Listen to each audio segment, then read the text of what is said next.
Let me ask you something. When was the last time you felt truly connected to your partner? I'm not talking about physical intimacy now. I'm talking about being deeply seen and understood.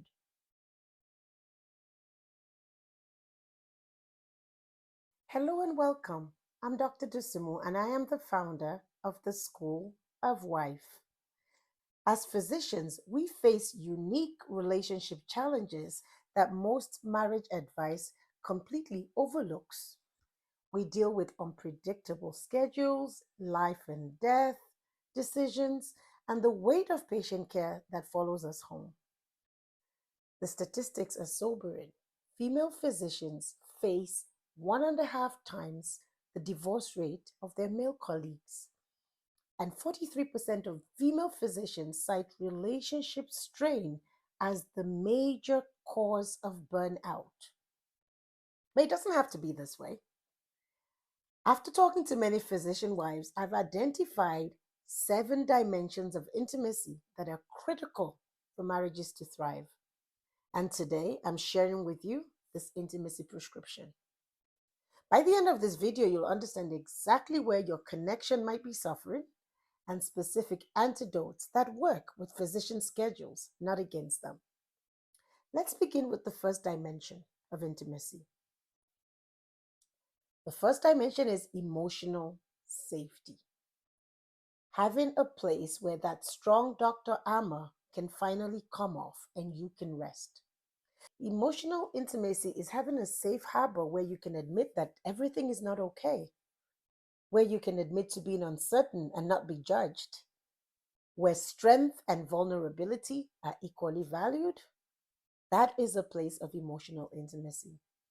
Let's look at practical ways in which this can happen. One way is to be able to come home after work and have a code word that you use with your husband that makes him know right away that things are not as they should be. You could pick a number from 1 to 10 and say, I feel like a 9 right now, or I feel like a 2 right now. And this code word enables both of you to be on the same page immediately.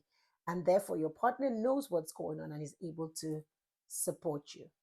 The next dimension I want to say is having meaningful conversations. Meaningful conversations are not conversations about the schedule, logistics, who's picking up, who's making dinner. It's actually conversations that don't relate to your children or to the patients that you saw. They're more things that talk about those dreams, your fears, your doubts. There are a lot of dreams that we set aside during medical training or even during our medical careers. Does your partner know what you would really want to do? Does your partner know those doubts that you have that you can never express to your colleagues or to people at work? Does your partner know that beneath that fearless exterior, there's a soft person out there that needs reassurance?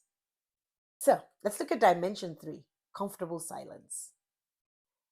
After all the alarms and chaos of the hospital or the emergency room, are you able to just sit in silence with your partner without feeling awkward? Silence can be restorative. It's the ability to be together without the pressure to perform or produce. It looks like just a hand on your hand that makes you know everything will be okay after a difficult day at work. Sitting side by side, read it without the need to entertain or be entertained. The unspoken understanding when your eyes meet. These things can really create a space for emotional intimacy. The next dimension is being fully seen, especially in your exhaustion and your depletion. When you come home and you're tired, can you allow yourself to be seen in that state of emotional exhaustion after you've dealt with devastating cases at work, even death of people? Are you able to actually be vulnerable enough to let your partner see you as you truly are? This actually helps you guys to connect better and not be disconnected, especially during times of depletion or times of exhaustion. You need to be able to be seen and be comfortable being seen as you are. Does your partner recognize your limits even before you do? Can your partner say, I think she's tired. I think she's depleted? Does your partner do that even if you say, I'm fine, when you're not really fine? Does your partner see you in your exhaustion and depletion and not try to fix you? That's where that energy number comes in, that code word. That's where it comes in. The fifth dimension is being able to be authentic beyond your achievements. Are you comfortable after you've taken off that white coat, the doctor title? Who are you beyond that title? Who is the real you? If you were not a doctor, if you didn't have the titles, the respect, who are you? We know that medicine rewards performance, but like we said, marriage needs authenticity. Can you separate your work self from your worth? Intimacy is sharing the parts of yourself that would never be written on a CV, on your resume. Are you able to release the need to be exceptional in every domain? Allow yourself to be ordinary and messy and human. We are all human beneath all the credentials. All right. Sixth dimension. Can you share joy, laughter, humor? Marriages thrive on joint laughter. Can you laugh at your partner's jokes? Can you laugh at a common joke? Can you laugh at yourself even? Humor definitely is a reduction, reduce humor definitely reduces stress. 23% higher relationship satisfaction has been reported by those couples who laugh together. Inside jokes actually a great thing. Those jokes, those things that you know that nobody else knows, when you remember them and you share them, just to the beginning of it, and you both start to laugh. Can you laugh at how crazy and absurd life is? You know, it shouldn't just be about responsibility. You should be able to find joy and refuge in your marriage. Can you schedule a play date? What would you do on a play date with your partner? All right, so we've looked at these dimensions of intimacy. Now I want to give you some steps to take. Let's identify some quick wins that you can have.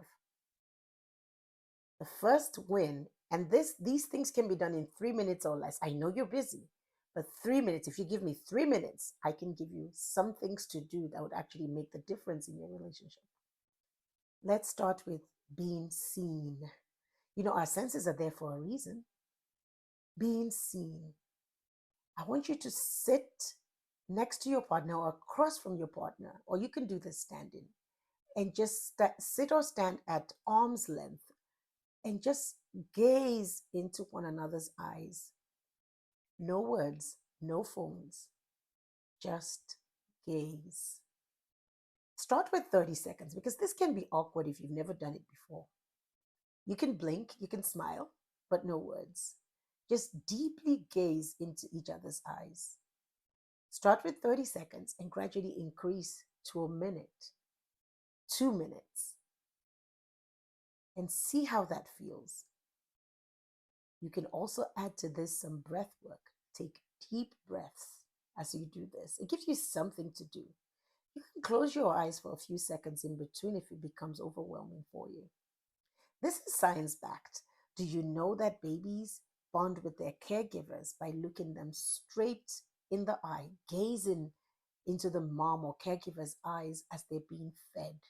This releases oxytocin and increases bonding. So, you know the science. Use it to your advantage.